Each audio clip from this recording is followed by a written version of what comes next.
National income unit में हमारा जो नेक्स्ट टॉपिक है वो है gross investment and net investment. Gross investment और नेट इन्वेस्टमेंट के डिफरेंस को समझने के लिए एक सिंपल एग्जांपल लेते हैं।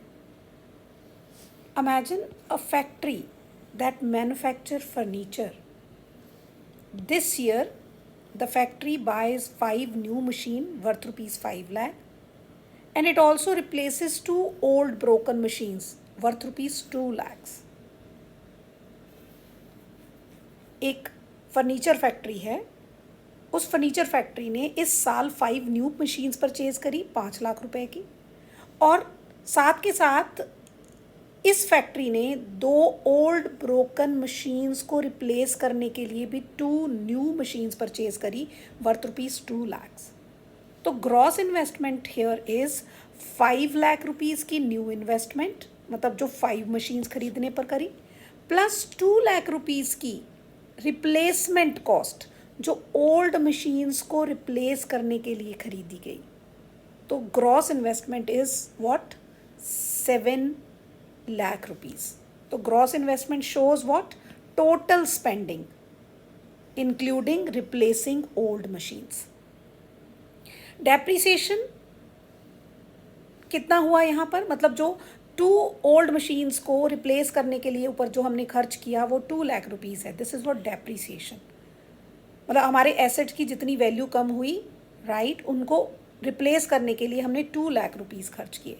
तो value of old machines that wore out is 2 lakh rupees. तो here net investment is what gross investment minus depreciation, that is 7 lakh rupees minus 2 lakh rupees, that is 5 lakh rupees. तो net investment is what it shows actual growth in production capacity. So gross investment means total new capital goods purchased in a year without subtracting depreciation.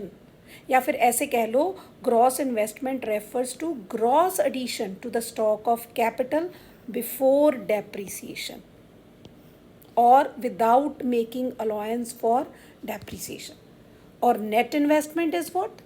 Net investment means actual increase in capital goods after accounting for depreciation. या फिर ऐसे कह लो net addition to the stock of capital after making allowance for depreciation. Okay,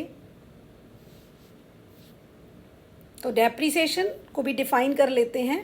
that is what fall in the value of fixed assets. That is what depreciation. और depreciation occurs due to causes क्या है इसके, normal wear and tear. That mean जब machine use होगी तो obviously टूट फूट होगी, ठीक है, तो उसकी वैल्यू कम होगी. Got that is what normal wear and टेयर. और एक्सपेक्टेड ऑब्सोलेसेंस का मतलब होता है कि जब मशीन यूज़ हुई, तो जब ली थी तो सपोज़ वो 5 लाख रुपीज़ की थी, राइट, सपोज़ वो 5 लाख रुपीज़ की थी, पर तब टेक्नोलॉजी नहीं थी. अब उसी मशीन की टेक्नोलॉजी पुरानी हो चुकी है, तो अभी वो कितनी की होगी, 2 लाख की. तो डेप्रिसिएशन कितने का हो गया उसका, राइट, मतलब कितने से वैल्यू उसकी कम हो गई, 3 लाख रुपीज़ से उसकी वैल्यू कम हो गई. 5 लाख की ली थी, अब 2 लाख की रह गई. और दूसरा जो एक्सपेक्टेड ऑब्सोलेसेंस है उसमें आता है कि उस मशीन से जो प्रोडक्ट बनता था, पहले उसका फैशन था तो वो मशीन 5 लाख रुपीज़ की थी. अब उस मशीन से जो प्रोडक्ट बनता है उसका फैशन ही नहीं है, तो उस मशीन की वैल्यू भी तो कम हो जाएगी, राइट. तो depreciation occurs due to normal wear and tear and expected obsolescence. Depreciation के जो अदर नेम्स हैं वो हैं कंजम्पशन ऑफ फिक्स्ड कैपिटल. क्या बोलते हैं इसको, consumption of fixed capital. Other names, one is consumption of fixed capital,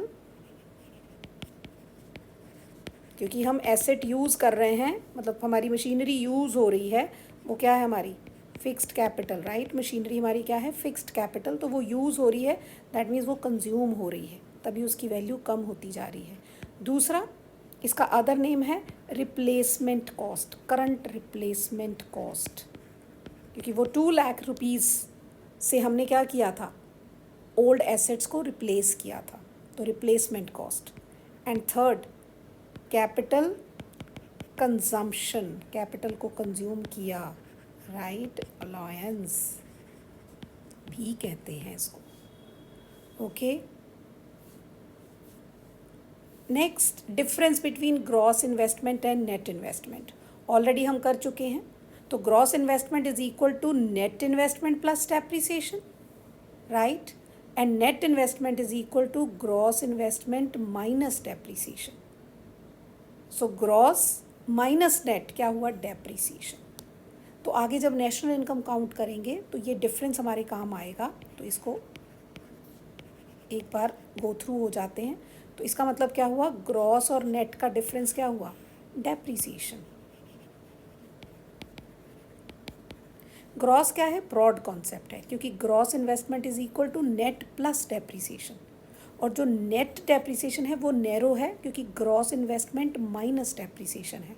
तो अगर आपने ब्रॉड कॉन्सेप्ट से नैरो की तरफ जाना है तो ग्रॉस में से डेप्रिसिएशन माइनस करेंगे तो नेट आ जाएगा, और नेट क्या है, स्मॉल, मतलब नैरो कॉन्सेप्ट। तो नैरो से ब्रॉड की तरफ जाना है तो नेट में से डेप्रिसिएशन माइनस कर देंगे तो बिग कॉन्सेप्ट आ जाएगा। अगेन, ग्रॉस से नेट पे जाना है तो डेप्रिसिएशन माइनस करेंगे, नेट से ग्रॉस पे जाना है तो डेप्रिसिएशन प्लस करेंगे। आई होप आपको ये कॉन्सेप्ट समझ आया होगा। Thank you.